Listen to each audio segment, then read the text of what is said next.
Very pleasant morning to you all. This is Kanika Sharma from Jai Shri Shyam class. Welcome to you all. आज हम class 10th का chapter number 6 that is life process ये पढ़ेंगे. ठीक है, तो life process, तो इस लाइफ प्रोसेस में लाइफ प्रोसेस होती क्या है भाई. लाइफ प्रोसेस के अंदर क्या क्या चीजें आती हैं भाई. आपकी लाइफ है, ठीक है, तो उसके अंदर क्या क्या चीजें आती हैं. सपोज अब आप ही बताओ, फर्स्टली क्या आता है, न्यूट्रिशन, आप खाना भी खाते हो.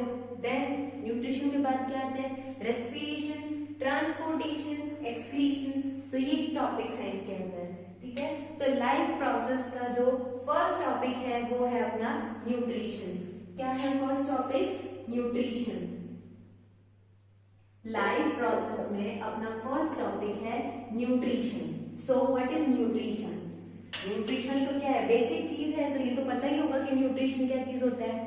तो न्यूट्रिशन क्या होता है कि the organism takes food and utilise it is called nutrition. क्या होता है न्यूट्रिशन, कि कोई भी ऑर्गेनिज्म है या कोई भी ह्यूमन बीइंग है या कोई भी एनिमल है, वो क्या करता है, फूड को पहले टेक करता है यानी कि लेता है. ठीक है, takes food and then utilise it. उसके बाद क्या करता है, यूटिलाइज करता है, utilises it is called nutrition. तो न्यूट्रिशन का पता चला. व्हाट इज न्यूट्रिशन, कोई भी ऑर्गेनिज्म है या कोई भी ह्यूमन बीइंग है या कोई भी एनिमल है, वो क्या करेगा, पहले तो फूड लेगा अपना, उसका सोर्स कुछ भी हो सकता है, फिर उसको क्या करेगा, यूटिलाइज करेगा. क्या करेगा, यूटिलाइज करेगा, जिससे उसको एनर्जी मिलेगी. इसी को क्या बोलते हैं, न्यूट्रिशन. ठीक है, अब हमको नीड ऑफ न्यूट्रिशन यानी कि जरूरत क्यों पड़ती है, बताओ भाई क्यों जरूरत पड़ती है, तुम खाना क्यों खाते हो. ऐसे तो है नहीं कि बिन बात के अपन खाना खाते, कुछ तो इसके पीछे बेसिक रीजन होगा ना. क्या रीजन है, नीड ऑफ न्यूट्रिशन. क्या रीजन है, टू प्रोवाइड एनर्जी. किसके लिए हम खाना खाते हैं, एनर्जी के लिए. अब ये एनर्जी की कहाँ जरूरत है, देखो ऐसा नहीं है कि आप उठ रहे हो, बैठ रहे हो, बाइसिकल चला रहे हो सपोज, या कुछ भी तुम अदर फिजिकल एक्टिविटी कर रहे हो, उसी में आपकी एनर्जी की जरूरत है. नहीं, आप अगर सिंपली बैठे भी हो ना सिटिंग पोजीशन में, उसमें भी क्या है, आपकी एनर्जी यूटिलाइज हो रही है. ठीक है, तो इसलिए हमको न्यूट्रिशन की जरूरत पड़ती है. क्यों पड़ती है, कि एनर्जी क्या हो हमारी बॉडी के अंदर, अपने आप खाने के थ्रू क्या होगी, एनर्जी आएगी. इसलिए टू प्रोवाइड एनर्जी हमें न्यूट्रिशन की क्या होती है, जरूरत होती है. ठीक है, अगर खाना ही नहीं खाएंगे तो हमको न्यूट्रिशन नहीं मिलेगा, हमें एनर्जी नहीं मिलेगी. एनर्जी नहीं मिलेगी तो हम क्या, कोई भी काम करने में क्या हो जाएंगे, क्या हो जाएंगे, कोई भी काम है वो हमसे नहीं होगा. ठीक है, अब जो न्यूट्रिशन है वो किसके थ्रू मिलता है, न्यूट्रिएंट्स के थ्रू. किसके थ्रू, न्यूट्रिएंट्स के थ्रू. तो देखो न्यूट्रिएंट्स क्या होता है, ये तो पढ़ा होगा, फर्स्ट सेकंड क्लास में भी आता है. न्यूट्रिएंट्स क्या होता है, न्यूट्रिएंट्स वो होता है जिसके थ्रू हमको क्या मिलता है, न्यूट्रिशन मिलता है. क्या होता है न्यूट्रिएंट्स, न्यूट्रिएंट्स वो होती हैं जिसके थ्रू हमको क्या मिलते हैं, न्यूट्रिशन मिलते हैं. For example carbohydrates, vitamins, fats, minerals, ये सब क्या होते हैं, हम हमारे न्यूट्रिएंट्स होते हैं. और अगर ये न्यूट्रिएंट्स हमारे क्या किसी भी खाने में होगा तो हमको न्यूट्रिशन प्रोवाइड कराएंगे, जिससे हमको क्या मिलेगी, एनर्जी मिलेगी. ठीक है, तो न्यूट्रिएंट्स में जैसे कार्बोहाइड्रेट है, हम किसके थ्रू लेते हैं कार्बोहाइड्रेट्स, बताओ किसके थ्रू हम कार्बोहाइड्रेट है, ऐसा कौन सा भाई कार्बोहाइड्रेट है, न्यूट्रिएंट्स है जिसके थ्रू हमको क्या मिलती है, एनर्जी मिलती है. तो कार्बोहाइड्रेट्स में क्या आ गया, जैसे कि राइस. विटामिन्स में जैसे कि आपके क्या आ गए, फ्रूट्स. और फैट्स में क्या आ गए आपके, ऑयल्स एंड घी. और मिनरल्स होते हैं वाटर एंड मिनरल्स. ठीक है, तो न्यूट्रिएंट्स क्या होते हैं, न्यूट्रिएंट्स वो होते हैं जिसके थ्रू हम क्या मिलता है, न्यूट्रिशन मिलता है. न्यूट्रिशन मिलता है तो हम न्यूट्रिशन से क्या करेंगे, हम हमारी बॉडी में एनर्जी रहेगी. एनर्जी रहेगी तो हम किसी भी काम को करने में क्या होंगे, सक्षम होंगे. ठीक है, तो ये तो आपका हो गया न्यूट्रिशन। तो हमने स्टार्ट किया न्यूट्रिशन क्या होता है, what is nutrition? Nutrition in which an organism or an animal takes food and then utilize it, और उसको क्या करेगा, अपने बॉडी में यूटिलाइज करेगा, उसको हम क्या बोलते हैं, न्यूट्रिशन। अब ये न्यूट्रिशन इसकी जरूरत क्यों पड़ रही है, हम खाना क्यों खाते हैं, अच्छा है ना बचाओ खाना, कुछ तो बेसिक रीजन है, वो है कि इससे हमको क्या मिलती है, एनर्जी, टू प्रोवाइड एनर्जी। भाई अगर हम खाना नहीं खाएंगे तो हमारी बॉडी में एनर्जी नहीं रहेगी, एनर्जी नहीं रहेगी तो हम कोई भी काम कर नहीं पाएंगे। अब इस न्यूट्रिशन में आता है ये न्यूट्रिएंट्स। न्यूट्रिएंट्स क्या चीज होती है, न्यूट्रिएंट्स वो चीजें होती हैं जो आपके खाने के अंदर इन्वॉल्व होती है, जो क्या प्रोवाइड कराती है, आपको एनर्जी प्रोवाइड कराती है। और इसमें क्या क्या है, जैसे कि कार्बोहाइड्रेट्स, कार्बोहाइड्रेट्स में क्या होता है, जैसे राइस खाते हैं, विटामिन में फ्रूट्स खाते हैं, फैट्स में खाते हैं oils and ghee, and then water and minerals. ठीक है, तो ये सब चीजें क्या हो गई, आपकी न्यूट्रिशन में आ गई। अब जो न्यूट्रिशन है वो कितने तरीके का होता है, जो न्यूट्रिशन है वो कितने तरीके का होता है, न्यूट्रिशन दो तरीके के होते हैं। कितने तरीके का होता है, दो तरीके का, autotrophs and then heterotrophs. So what is autotrophs, बताओ क्या होता है ऑटोट्रॉफ्स? 6th क्लास में है आपका ऑटोट्रॉफ्स, कभी तो नाम सुना ही होगा, 10th तक आ गए, तो ऐसे तो है नहीं कि बिना पढ़ाई आ गई, तो कुछ तो पढ़ाई होगा। ऑटोट्रॉफ्स क्या होते हैं, बताओ क्या होता है ऑटोट्रॉफ्स? ऑटोट्रॉफ्स देखो, ऑटो, ऑटो का मतलब क्या होता है, सेल्फ, और ट्रॉफ्स का मतलब क्या होता है, प्रोड्यूस, यानी कि वो ऑर्गेनिजम्स जो किसी के ऊपर डिपेंड नहीं होते हैं, वो क्या होते हैं, ऑटोट्रॉफ्स। तो जो न्यूट्रिशन है वो कितने तरीके का हो गया, दो तरीके का, कौन कौन सा, ऑटोट्रॉपिक एंड देन हेटेरोट्रॉपिक। तो ऑटोट्रॉफ्स है वो क्या होता है, ऑटोट्रॉफ्स वो होता है जो अपना खाना या अपना न्यूट्रिशन खुद ही क्या करता है, खुद ही प्रोवाइड कराता है, ऐसा नहीं है कि वो किसी के ऊपर डिपेंड होता है। ठीक है, तो ऑटोट्रॉपिक, ऑटोट्रॉपिक न्यूट्रिशन की अगर हम डेफिनेशन की बात करें तो क्या होगा, ऑटोट्रॉपिक न्यूट्रिशन की जो डेफिनेशन है वो होगी, द ऑर्गेनिजम्स, लिखो, the organisms which makes their food by self and not depend on others, इसी को क्या बोलते हैं हम, ऑटोट्रॉपिक न्यूट्रिशन, यानी कि the organisms which makes their food by self and not depend on others, किसी के ऊपर क्या है, अदर्स के ऊपर डिपेंड नहीं होते हैं, इनको हम क्या बोलते हैं, ऑटोट्रॉपिक न्यूट्रिशन। अब एग्जांपल्स ये तो कॉमन में पढ़ रहे होंगे, क्या क्या होते हैं इनके एग्जांपल्स, जैसे कि plants, blue green algae, and कुछ बैक्टीरियाज भी होते हैं, सर्टेन बैक्टीरियाज, पर बेसिकली आपको क्या याद रखना है, plants and blue green algae, ये क्या होते हैं, आपके ऑटोट्रॉपिक न्यूट्रिशन में आते हैं। तो देखो न्यूट्रिशन है, हमने दो तरीके का पढ़ा, autotrophic nutrition and then heterotrophic nutrition. तो ऑटोट्रॉपिक न्यूट्रिशन है, इसका मतलब क्या, auto it means self and trophs that is क्या होता है, प्रोड्यूस। तो ऑटोट्रॉपिक न्यूट्रिशन वो होते हैं जो ऑर्गेनिजम्स अपना खाना खुद बनाते हैं, किसी के ऊपर डिपेंड नहीं होते, उन्हीं को हम क्या बोलते हैं, ऑटोट्रॉपिक न्यूट्रिशन। अब इसके एग्जांपल्स हैं वो, जैसे कि क्या क्या है, प्लांट्स है, ब्लू ग्रीन एल्गी है, सर्टेन बैक्टीरियाज है, ये तो किस में आ गए, ऑटोट्रॉप्स में आ गए। ठीक है, अब इन ऑटोट्रॉप्स में जैसे कि प्लांट्स हैं, वो क्या है, अपना खाना खुद बनाते हैं, तो अपना खाना जब खुद बनाते हैं तो कुछ तो चीजें चाहिए होती है जिसके थ्रू बनाते हैं, है ना, वो चलो बाद में पढ़ेंगे। तो फर्स्ट तो अपन ने पढ़ लिया क्या, ऑटोट्रॉप्स। अब नेक्स्ट है हेटेरोट्रॉप्स। नेक्स्ट क्या हो गए, हेटेरोट्रॉप्स या हेटेरोट्रॉपिक न्यूट्रिशन। हेटेरोट्रॉपिक न्यूट्रिशन, तो हेटेरोट्रॉपिक न्यूट्रिशन का मतलब क्या हुआ कि वो ऑर्गेनिजम्स जो किसी और के ऊपर डिपेंड होते हैं, यानी कि अपना खाना खुद बनाते ही नहीं है, उनको हम क्या बोलते हैं, हेटेरोट्रॉपिक न्यूट्रिशन, यानी कि वो प्लांट्स के ऊपर डिपेंड है या किसी भी और सोर्स पे डिपेंड है, उन्हीं को हम क्या बोल देते हैं, हेटेरोट्रॉपिक न्यूट्रिशन। तो इसकी डेफिनेशन लिखो, the organisms which are unable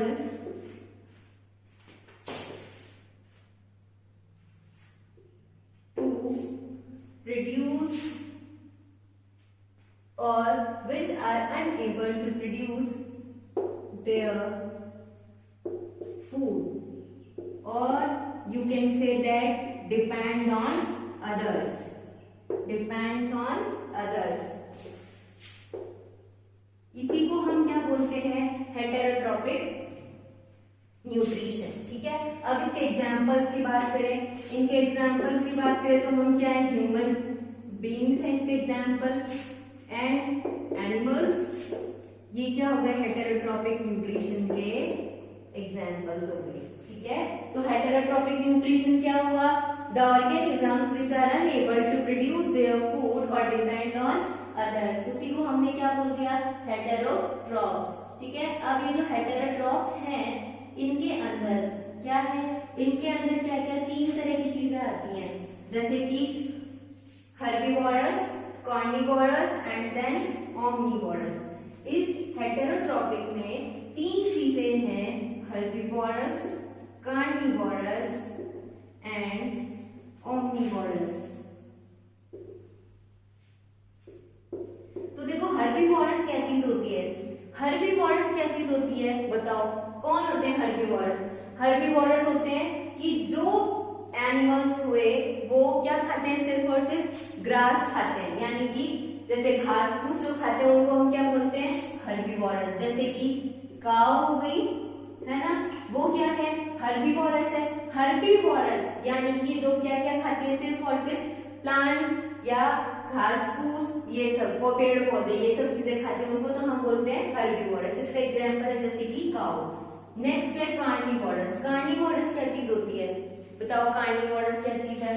carnivorous वो है जो क्या खाता है, मीट मांस खाता है। ठीक है, जो पेड़ पौधे खाता नहीं है उसको हम क्या बोलते हैं, कार्निवोरस, जो किसमें इंक्लूड है, हेटेरोट्रॉप्स में। इसका एग्जांपल क्या हुआ, लायन।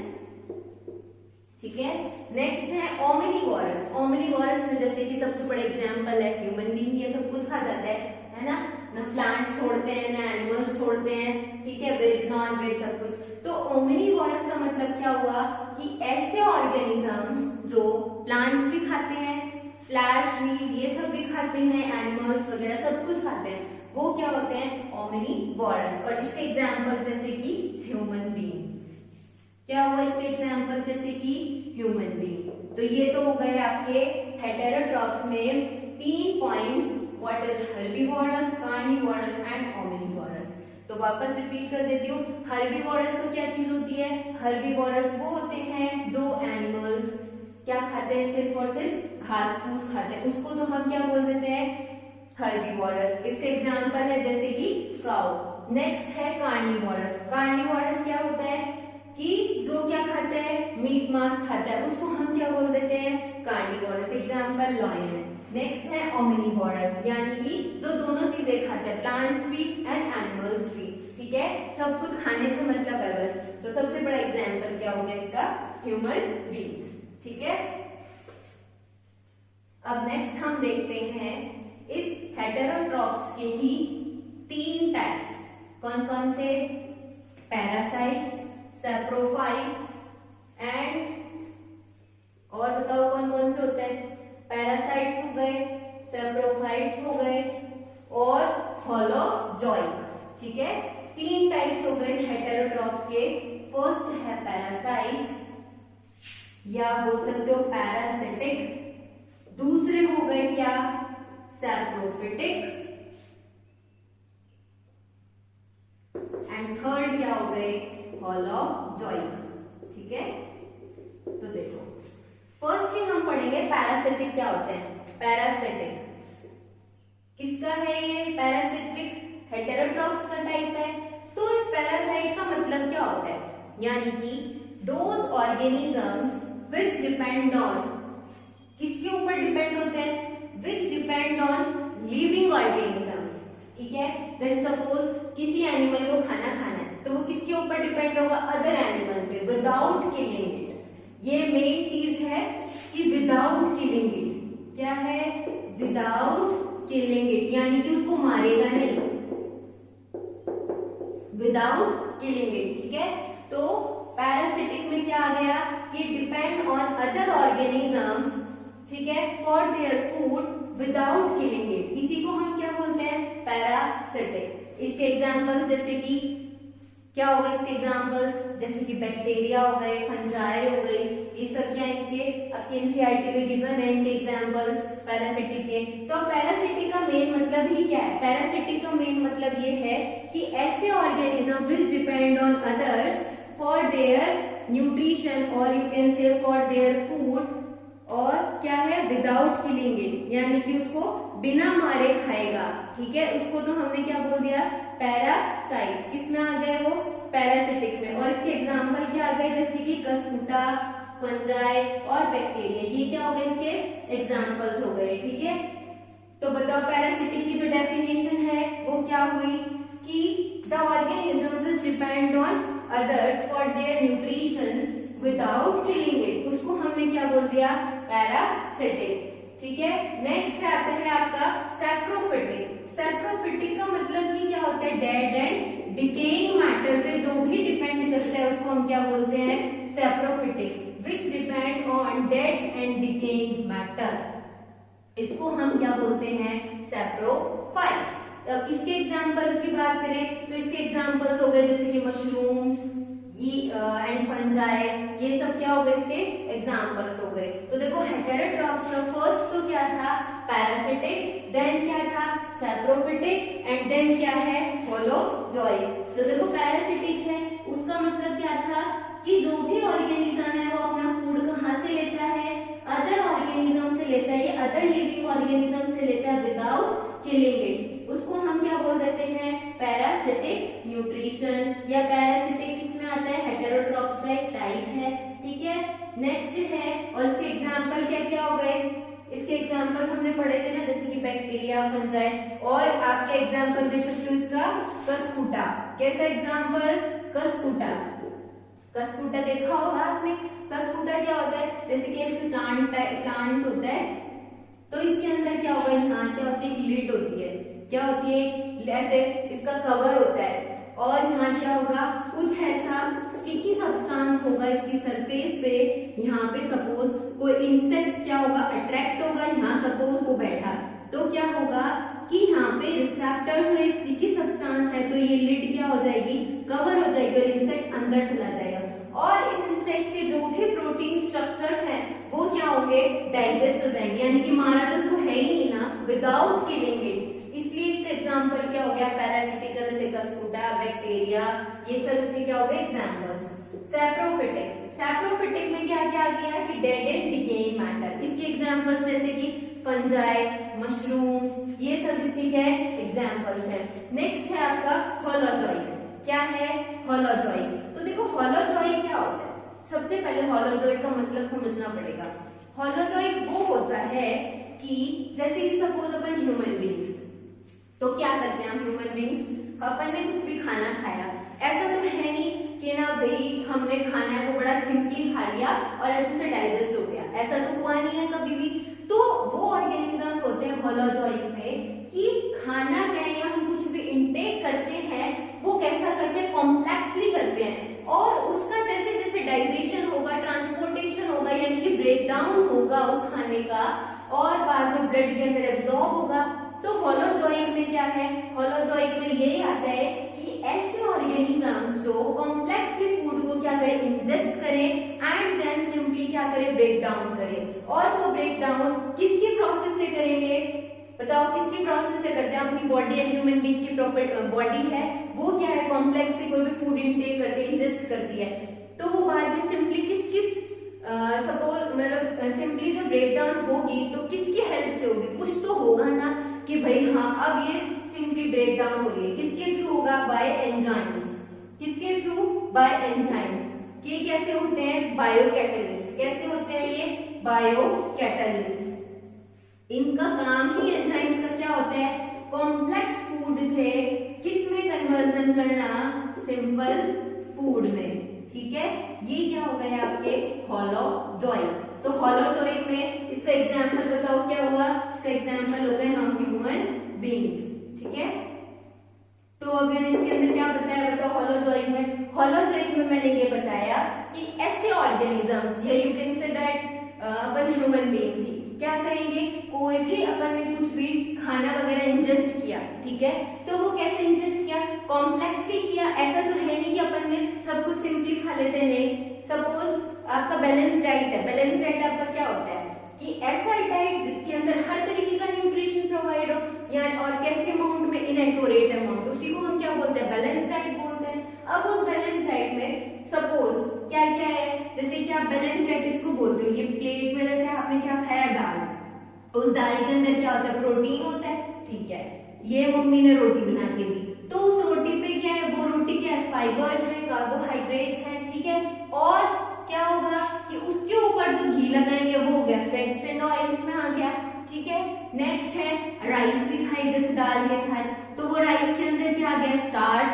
ठीक है, और जैसे कि कुछ है सब्जी भी खा ली, तो उन सब्जी के अंदर क्या आ गया? विटामिन एंड मिनरल्स आ गए।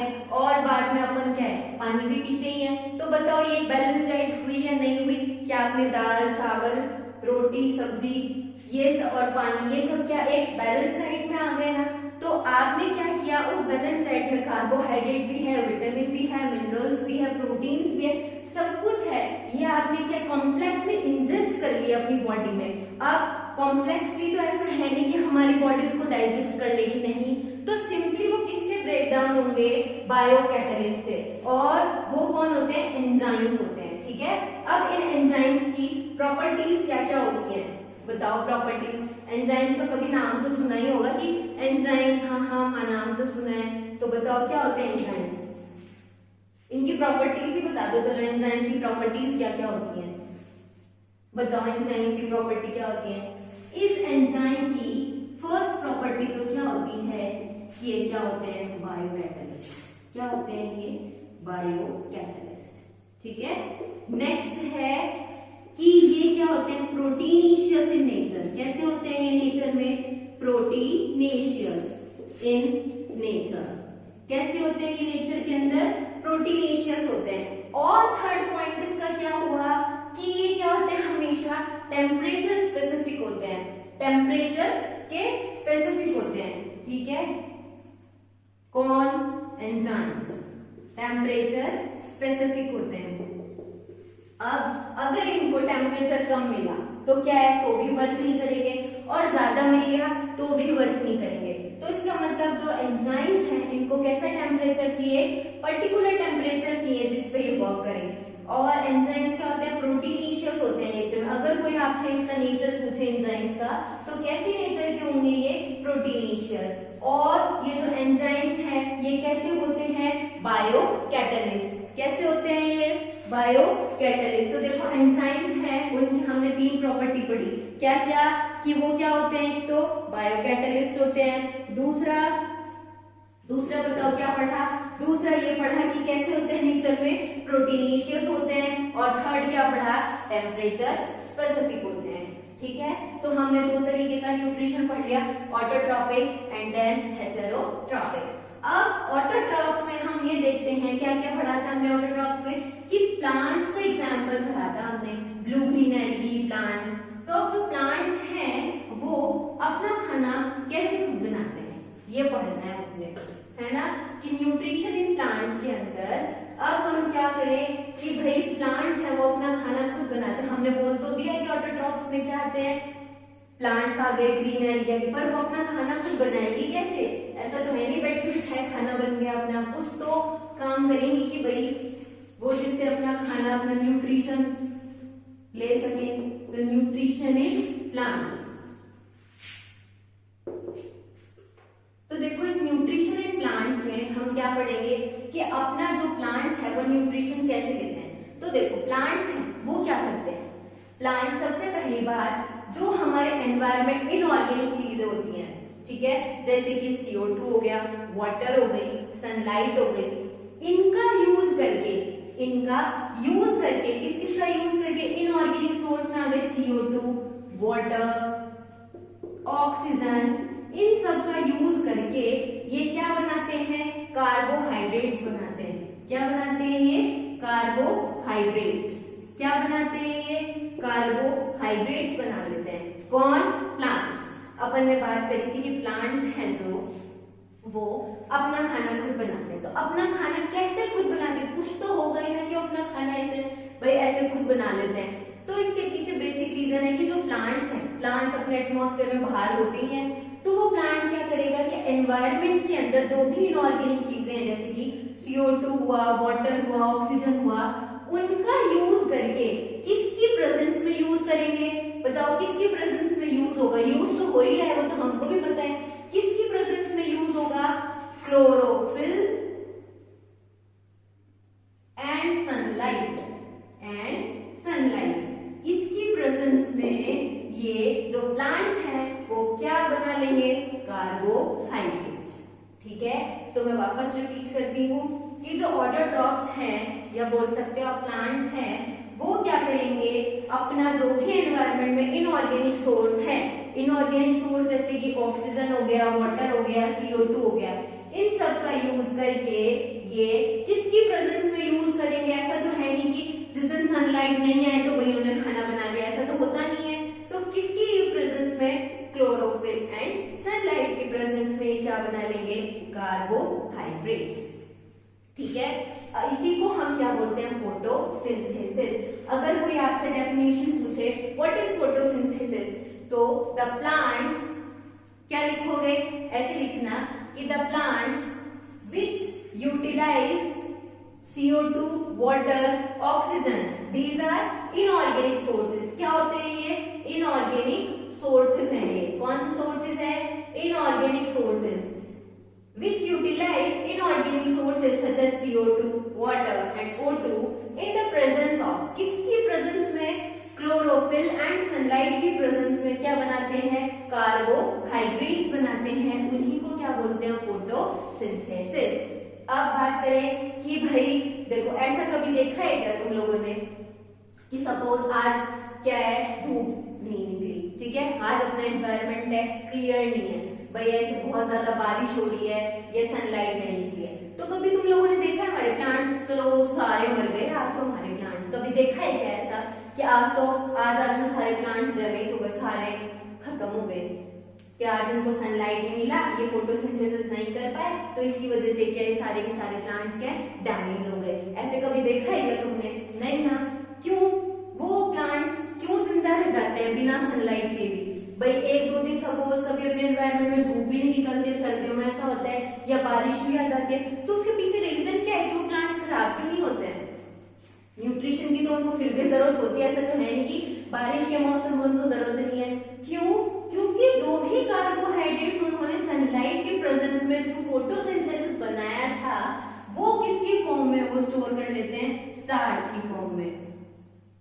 किसकी फॉर्म में स्टोर कर लेते हैं, स्टार्च की फॉर्म में। इसलिए जो प्लांट्स हैं वो कई बार सनलाइट भी नहीं आती है तो क्या कर जाते हैं, सरवाइव कर जाते हैं। ठीक है, तो अब समझ में आया कि न्यूट्रिशन इन प्लांट है। इसमें सबसे पहले हम पढ़ेंगे व्हाट इज फोटोसिंथेसिस। तो फोटोसिंथेसिस में हमने देखा क्या कि वो प्लांट्स इनऑर्गेनिक सोर्सेज का यूज करके, किन चीजों का यूज करके, इनऑर्गेनिक सोर्सेज का यूज करके, और क्या बना लेंगे, इनऑर्गेनिक सोर्सेज में जैसे कि क्या क्या आया आपका, CO2 आया, वाटर आया, O2 आया, इन सब का यूटिलाइजेशन करके क्या बना लेगा, कार्बोहाइड्रेट्स। और किसकी प्रेजेंस में, क्लोरोफिल एंड सनलाइट की प्रेजेंस में क्या बना लेगा, कार्बोहाइड्रेट्स बना लेगा। इसी को हम क्या बोलते हैं, फोटोसिंथेसिस। ठीक है, अब फोटोसिंथेसिस है, इनके क्या क्या मतलब आपको मतलब नीड्स होती हैं किसी भी एक फोटोसिंथेसिस या एक ऑटोट्रॉपिक प्लांट को, किन किन चीजों की जरूरत पड़ती है, किसी भी फोटोसिंथेसिस को कैरी आउट करने के लिए किन किन चीजों की जरूरत पड़ती है। तो देखो किन किन की जरूरत पड़ी, सनलाइट की पड़ी, नेक्स्ट किसकी पड़ी? क्लोरोफिल की। नेक्स्ट किसकी पड़ी? Water and then CO2। तो इन सब चीजों की क्या है, किसी भी एक प्लांट को क्या होती है? रिक्वायरमेंट होती है।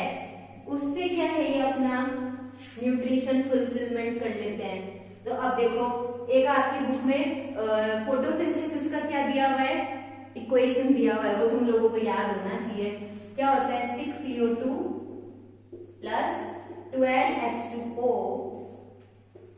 in the presence of chlorophyll and sunlight। क्या बना लेते हैं ये बताओ? क्या बताया था मैंने, क्या बनाते हैं ये लोग? कुछ याद है कि क्या? आगे क्या लिखूं मैं यहाँ पे? बताओ क्या लिखूं?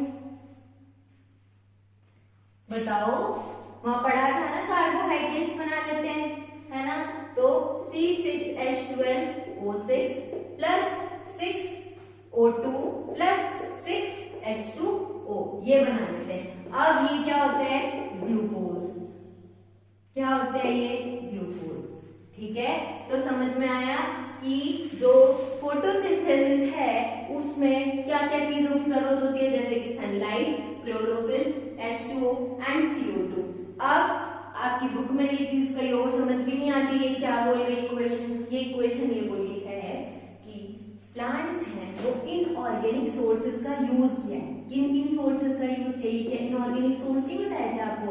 CO2, H2O, O2 क्या है? Inorganic source. अब बोलोगे इनऑर्गेनिक सोर्सेज आते कहां से? इनऑर्गेनिक सोर्सेज बच्चों अपने एनवायरनमेंट में तो प्रेजेंट होते हैं। ऐसा तो है नहीं कि बाहर से लाएंगे प्लांट्स। तो एनवायरनमेंट के थ्रू इन इनऑर्गेनिक सोर्सेज का क्या करेंगे? यूज करेंगे। और क्या बना लेंगे? 6CO2 प्लस 12H2O से क्या बना लेंगे? C6H12O6।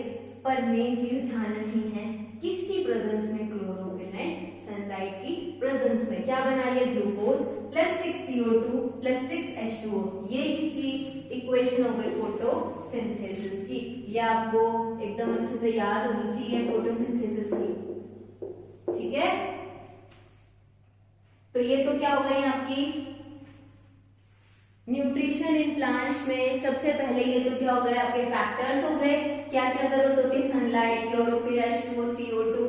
ये आपकी इक्वेशन हो गई। इस इक्वेशन में क्या क्या लिखा मैंने कि कोई भी ऑटोट्रॉप है या प्लांट है या ब्लू ग्रीन एल्गी है, इनऑर्गेनिक सोर्सेज का यूज करके, किन का यूज करके? इनऑर्गेनिक सोर्सेज का यूज करके, और क्या बना लेगा? ग्लूकोज बना लेगा। और क्या बना लेगा? बताओ, ग्लूकोज तो बनाया ही बनाया, और क्या बनाया बाद में? 6O2 and then 6H2O। समझ में आई क्या ये बात? आ गई क्या?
अब नेक्स्ट है, हम क्या पढ़ेंगे कि इन सनलाइट से तो हमने क्या बना लिया? In the presence of sunlight and chlorophyll हमने क्या बनाया?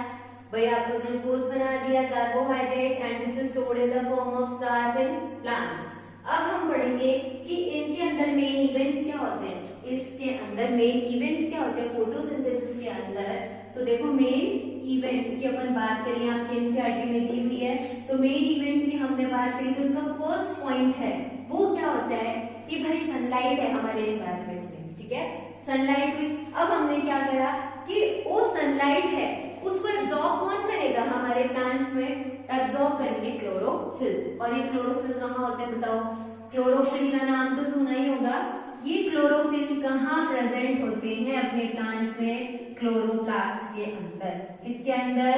क्लोरोप्लास्ट के अंदर। तो ये बेसिक सा क्वेश्चन है, पता होना चाहिए क्लोरोफिल कहाँ प्रेजेंट होते हैं? क्लोरोप्लास्ट में प्रेजेंट होते हैं। और अब जो फोटोसिंथेसिस है उसके जो इवेंट्स हैं वो 3 मेन इवेंट्स हैं। तो देखो फर्स्ट इवेंट तो क्या बोलता है? फर्स्ट इवेंट ये बोलता है कि एब्जॉर्प्शन ऑफ सनलाइट। क्या करेगा ये? एब्जॉर्प्शन करेगा। Absorption of sunlight. कौन एब्जॉर्ब करेगा? भाई सनलाइट तो एब्जॉर्ब हो रही है पर कौन करेगा? Bye chlorophyll.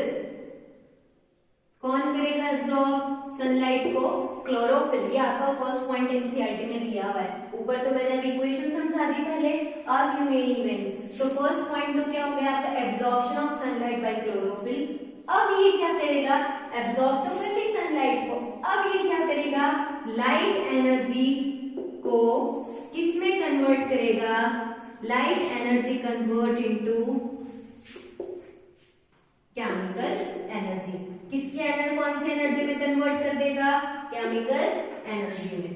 तो बताओ कुछ इन 2 इवेंट्स में प्रॉब्लम, कुछ 2 स्टेप्स में प्रॉब्लम हुई। देखो फोटोसिंथेसिस है वो हमें पता तो चल गया कि इनऑर्गेनिक सोर्सेज का यूज करके क्या बना लिया? ग्लूकोज बना लिया। और किसकी फॉर्म में स्टोर हो गया? स्टार्च की फॉर्म में। पर 3 स्टेप्स ऐसे हैं कि कैसे कैसे हुआ वो तो पता होना चाहिए। तो सबसे पहले क्या किया? सपोज आपके एनवायरनमेंट में क्या है? सनलाइट है, उसका एब्जॉर्प्शन किसने किया? क्लोरोफिल ने। और क्लोरोफिल कहाँ होता है? क्लोरोप्लास्ट में। क्लोरोप्लास्ट कहाँ होता है? लीव्स पे। ठीक है। अब दूसरा स्टेप क्या हो गया कि जो भी लाइट एनर्जी या सनलाइट उसने एब्जॉर्ब की वो किसके अंदर कन्वर्ट हो जाएगी? इनटू केमिकल एनर्जी में कन्वर्ट हो जाएगी। ठीक है। और इसी के अंदर क्या होगा? एंड रिडक्शन ऑफ, किसका रिडक्शन हो जाएगा? And reduction of H2O into O2 and H2। तो ये तो तुमको पता ही है क्या कि पानी है उसका क्या कर देंगे? रिडक्शन हो जाएगा किस किस में? H2 में और O2 में। ये तो हो गया सेकंड स्टेप। अब थर्ड स्टेप की बात करें। थर्ड स्टेप में क्या होगा? Reduction of CO2। भाई H2O2 का तो काम हो गया। अब reduction of CO2 into carbohydrates. Carbohydrates, glucose या आप बोल सकते हो। ठीक है। तो थर्ड पॉइंट में क्या हो गया? Reduction of CO2 into carbohydrates. ये क्या हो गए? आपके 3 बेसिक स्टेप्स हो गए, आपको याद करने पड़ेंगे। तो फर्स्ट स्टेप में तुम्हें याद कराते हो क्या कि सबसे पहले एनवायरनमेंट में सनलाइट आया, उसका क्या किया? एब्जॉर्प्शन कर लिया। Absorption of sunlight bye chlorophyll. किससे करा? क्लोरोफिल ने कर लिया। क्लोरोफिल कहाँ था? बताओ कहाँ था क्लोरोफिल? कहाँ था क्लोरोफिल? क्लोरोप्लास्ट में था। क्लोरोप्लास्ट कहाँ होता है? लीव्स पे होता है। ठीक है। तो ये हो गया। सेकेंड है लाइट एनर्जी किसमें कन्वर्ट हो जाएगी? केमिकल एनर्जी में। और रिडक्शन हो जाएगा किसका? H2O का। किसमें? O2 में एंड H2 में। ठीक है। और नेक्स्ट है CO2 का रिडक्शन किसके अंदर हो जाएगा? कार्बोहाइड्रेट्स या ग्लूकोज, जो कि प्लांट है थ्रू फोटोसिंथेसिस क्या बनाता है। और किसकी प्रेजेंस में? Sunlight and chlorophyll. ये आपके हो गए मेन स्टेप्स। ठीक है। अब नेक्स्ट पॉइंट की अपन बात कर लेते हैं कि स्टोमेटा। स्टोमेटा आपकी बुक में पॉइंट है स्टोमेटा। तो बताओ स्टोमेटा क्या चीज होती है? स्टोमेटा तो पता ही होगा, कितनी क्लासेस में पढ़ गया है, वो 10th तक ऐसे थोड़ी पहुंच गए। स्टोमेटा क्या होता है बताओ? स्टोमेटा कहाँ प्रेजेंट होता है ये बताओ? स्टोमेटा लीव्स की सरफेस में प्रेजेंट होता है। ठीक है। और स्टोमेटा क्या होते हैं? टिनी। टिनी का मतलब क्या होता है? छोटा। Tiny pores like structure present on, कहाँ प्रेजेंट होते हैं? On the surface of leaves. On the surface of leaves. ये क्या हो गए आपके stomata. So question is what is stomata? Stomata are the tiny pores like structures which is present on the surface of leaves. इसको हम क्या बोलते हैं? स्टोमेटा। और स्टोमेटा है, अब इसका काम क्या क्या होता है? तो देखो स्टोमेटा कैसी स्ट्रक्चर पढ़ी होगी कभी, ये बना दिए हमने इसके क्या, गार्ड सेल्स। क्या बना दिए ये? Guard cells. ठीक है, ये हो गए इसके गार्ड सेल्स। और ये क्या बना रहे हैं हम? Subsidiary cells. कौन से सेल्स? Subsidiary cells. ये हो गए आपके सब्सिडरी सेल्स। और इनके बीच में क्या क्या होंगे? क्लोरोप्लास्ट भी होंगे। क्या क्या होंगे इन गार्ड सेल्स के अंदर? क्लोरोप्लास्ट। तो देखो ये तो कैसी सिचुएशन है? ओपन, यानी कि जब स्टोमेटा कैसी सिचुएशन में? ओपन की सिचुएशन में। और क्लोज की सिचुएशन देखें तो ये कैसा हो जाएगा? एकदम फ्लैट, स्ट्रेट हो जाएगा। अभी तो क्या है, थोड़ा कर्व ले रखा है, अब क्या हो जाएगा? बिल्कुल फ्लैट हो जाएगा। ठीक है, क्यों? क्योंकि ये क्या हो गया? एकदम से क्लोज हो गया, इसलिए। कौन, किसकी बात कर रहे हैं अपन? किसकी बात कर रहे हैं? स्टोमेटा की कर रहे हैं ना। तो स्टोमेटा ये तो मैंने बना दी ओपन स्ट्रक्चर, और ये कैसी स्ट्रक्चर बना रही हूं मैं? Close structure. ठीक है,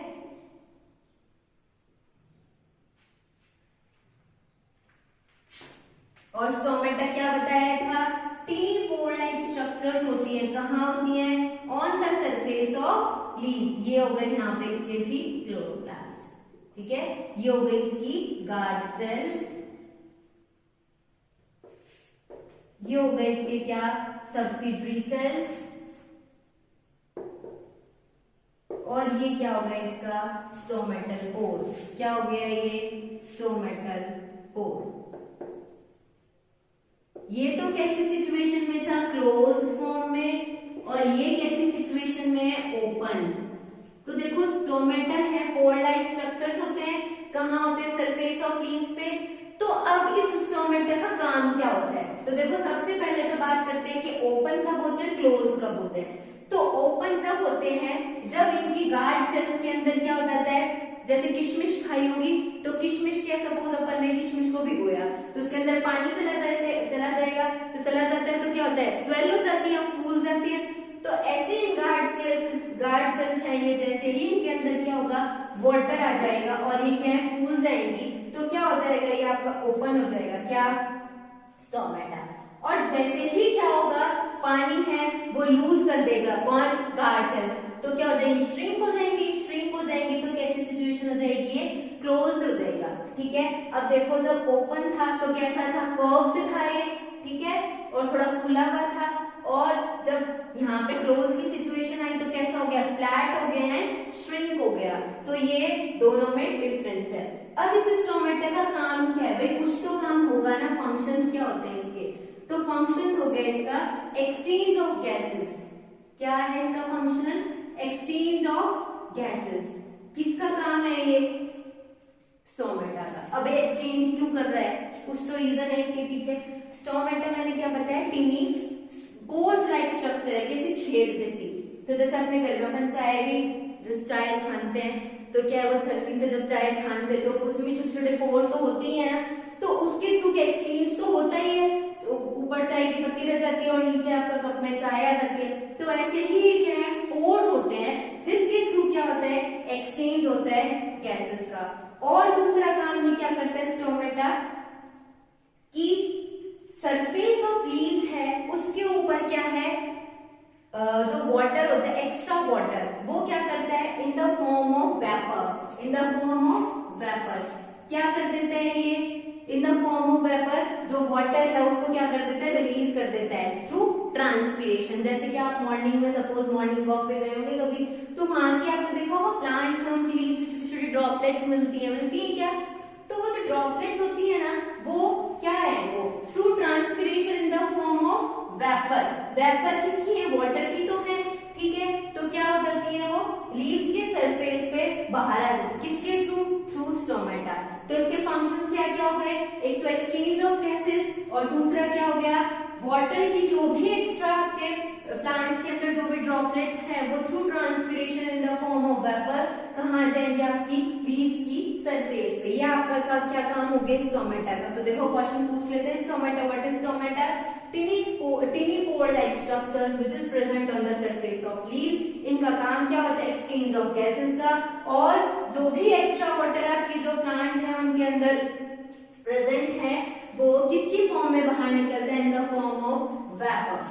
कौन, किसकी क्या था, वाटर था, किसकी फॉर्म में, वेपर के थ्रू ट्रांसपीरेशन। ये आपका क्या काम हो गया, स्टोमेटा का काम हो गया। ये ओपन कब होंगे, क्लोज कब होंगे, तो इनका जो डायग्राम है ये पूछ सकते हैं बोर्ड्स में। तो देखो ओपन ही कब होंगे, ये तो हो गई आपकी गार्ड सेल्स। गार्ड का मतलब प्रोटेक्शन करते हैं, वही गार्ड किसका, स्टोमेटल पोर। और ये सब्सिडरी सेल्स हैं, ये भी प्रोटेक्शन का काम करती है, ठीक है। तो देखो ये हो गई आपका क्या, गार्ड सेल्स। इन गार्ड सेल्स के अंदर सपोज वही किशमिश के जैसा अगर पानी है वो इनके अंदर क्या हो जाएगा, इनके अंदर एक्सेस में आ जाएगा, या इनके अंदर पानी भर जाएगा। तो क्या होगा, ये गार्ड सेल्स फूल जाएंगी, स्वेल कर जाएंगी। स्वेल कर जाएंगी तो कैसे सरफेस ले लेगा, अपनी कर्व ले लेगा, तो क्या हो जाएंगी, ओपन हो जाएंगी।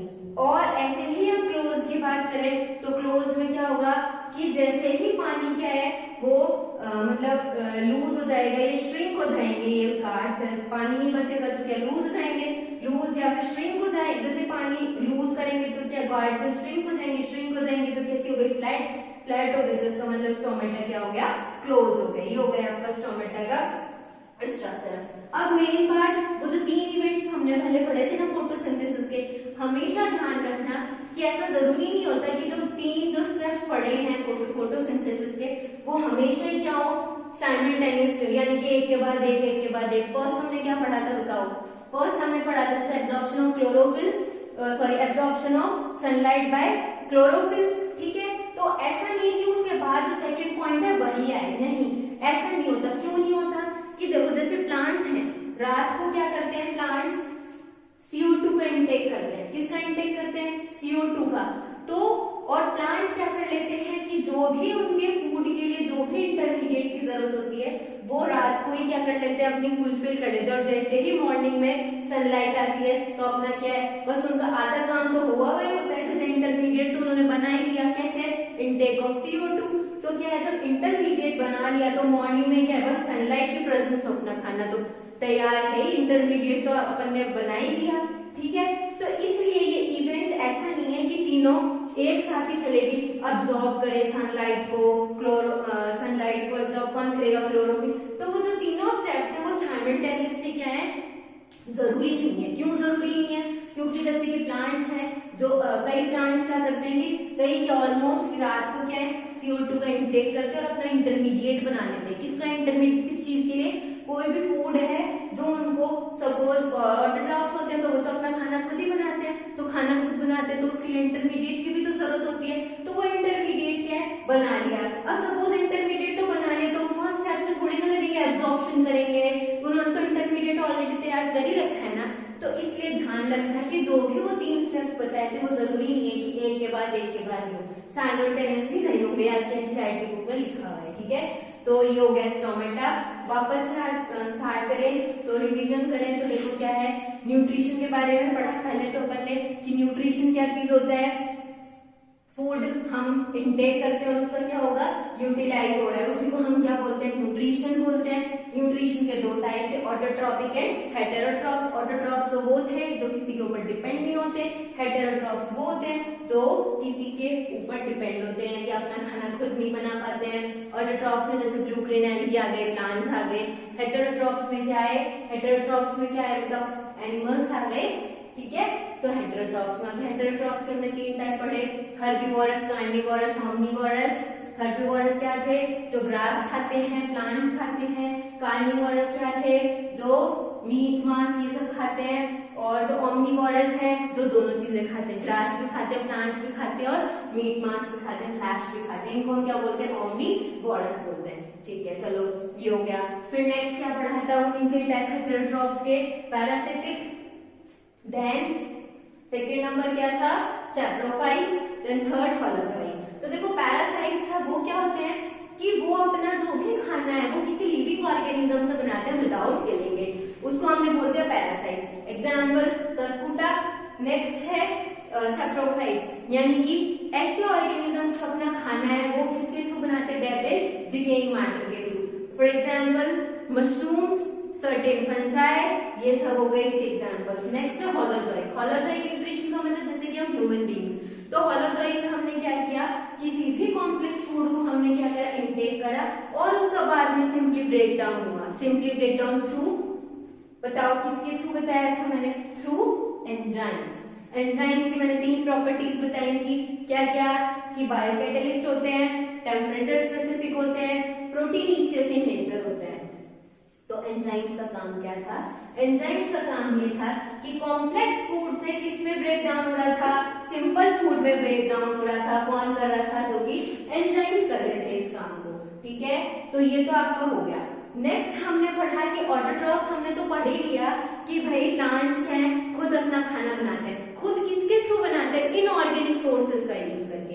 इनऑर्गेनिक सोर्सेज कौन कौन से बताए थे, बताओ कौन कौन से इनऑर्गेनिक सोर्सेज बताए थे, जैसे कि O2, CO2, H2O, ये एनवायरनमेंट में प्रेजेंट थे और किसकी हेल्प से, किसकी प्रेजेंस में, क्लोरोफिल और सनलाइट की प्रेजेंस में इन्होंने क्या बनाया, ग्लूकोज बनाया। और फोटोसिंथेसिस की इक्वेशन थी 6CO2 + 6H2 in the presence of chlorophyll and sunlight। क्या बनाया इसकी, 6H12O6 + 6O2 + 6H2O, ये आपकी हो गई फोटोसिंथेसिस की इक्वेशन। नाउ क्वेश्चन में ask is what is photosynthesis. So the plants और the blue green algae form, क्या फॉर्म करते हैं बताओ, क्या फॉर्म करा उन्होंने, ग्लूकोज और carbohydrates in the presence of sunlight and chlorophyll by the use of inorganic sources. Inorganic sources includes CO2, O2, water, ठीक है। ये हो गई आपकी फोटोसिंथेसिस। अब फोटोसिंथेसिस के बाद हमने 3 इसके स्टेप्स पढ़े थे। कौन कौन से स्टेप्स थे, 3 स्टेप्स ये थे कि सबसे पहले तो एब्जॉर्प्शन होगा क्लोरोफिल सनलाइट का, जो कि कौन करेगा, क्लोरोफिल करेगा।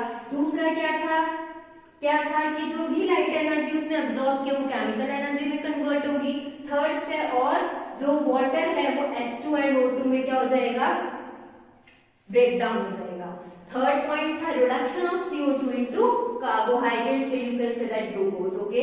तो थर्ड 3 पॉइंट्स ही हो गए। अब ये तीनों पॉइंट्स हैं, जरूरी नहीं है कि ये तीनों के तीनों क्या है, एक मतलब साइमल्टेनियसली हो, एक के बाद या फिर ऐसे कि स्टेप वाइज हो, ऐसा कुछ नहीं होता। क्यों, क्योंकि कुछ प्लांट्स होते हैं वो क्या है, CO2 का रात को इनटेक करते हैं और अपना जो भी उनका खाना होता है उसका इंटरमीडिएट पहले ही रात को बना लेते हैं। तो ऐसा जरूरी नहीं है कि भाई स्टेप वाइज ही कोई जो फोटोसिंथेसिस के स्टेप्स हैं वही होंगे, ठीक है, ऐसा जरूरी नहीं है। ये आपके एनसीईआरटी में गिवन है। नेक्स्ट है स्टोमेटा। स्टोमेटा क्या होता है, टिनी पोर लाइक स्ट्रक्चर्स होती है कहाँ पे, on the surface of leaves. और स्टोमेटा 2 तरीके के होते हैं, ओपन एंड क्लोज। ओपन कब होंगे, जब इनके अंदर वाटर है वो क्या हो जाएगा, फिल हो जाएगा, और ये क्या हो जाएंगे, स्वेल कर जाएंगे। स्वेल यानी कि फूल जाएंगे, जैसे किशमिश में, तो क्या हो जाएंगे, ओपन हो जाएंगे। और क्लोज कब हो जाएंगे, जब इनका वाटर लूज हो जाएगा और ये कैसे हो जाएंगे, फ्लैट हो जाएंगे, ठीक है।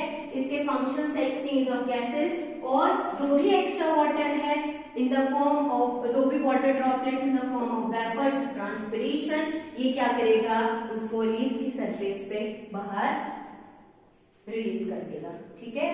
ये हो गया।